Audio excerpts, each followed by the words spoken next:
గులాబీ పార్టీల నియోజకవర్గ ఇన్ఛార్జీల నియామకానికి ప్లాన్లు చేస్తున్నారు అధినేత కేసీఆర్. సర్కార్ సంక్షేమ అభివృద్ధి పథకాలను జనంలోకి తీసుకుపోవడంతో పాటు పార్టీని బలోపేతం చేసేలా గులాబీ బాస్ కసరత్తు చేస్తున్నట్టు సమాచారం.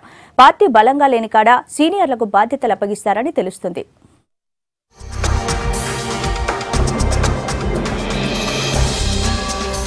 పార్టీ బలోపేతం మీద నజరు పెట్టారు టీఆర్ఎస్ అధినేత కేసీఆర్. ఇందులో భాగంగానే పార్టీ కమిటీల నియామకంతో పాటు నియోజకవర్గాల ఇన్ఛార్జీలను ప్రకటించేందుకు ప్లాన్ చేస్తున్నారు. సాధారణ ఎన్నికలకు టైం దగ్గరకొస్తుండటంతో పార్టీ పటిష్టతతో పాటు సర్కార్ పథకాలు పేదలకు చేరేలా వ్యూహ రచన చేస్తున్నారు కేసీఆర్.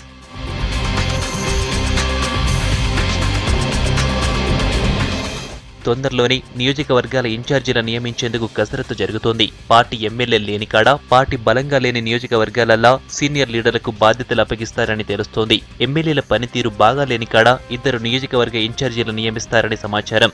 4 నియోజకవర్గాలకు ఒక ఇన్ఛార్జీని నియమించాలని అధినేత నిర్ణయించినట్టు తెలుస్తోంది. దీనికి తోడు 15 మందితోటి నియోజకవర్గ కమిటీలను కూడా ప్రకటిస్తారని సమాచారం.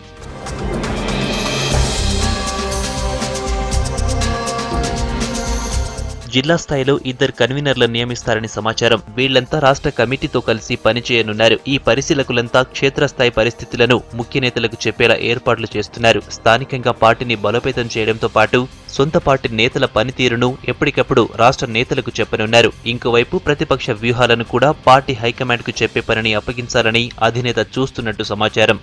ఇక సర్కార్ పథకాలు క్షేత్రస్థాయిలో జనానికి చేరడంలో ఏమన్నా ఇబ్బందులున్నా స్థానికంగా ఉండే అబ్జర్వర్లే గుర్తించనున్నారు. వారం 10 రోజుల్లోనే కమిటీలను పూర్తి చేసేందుకు కసరత్తు చేస్తున్నారు.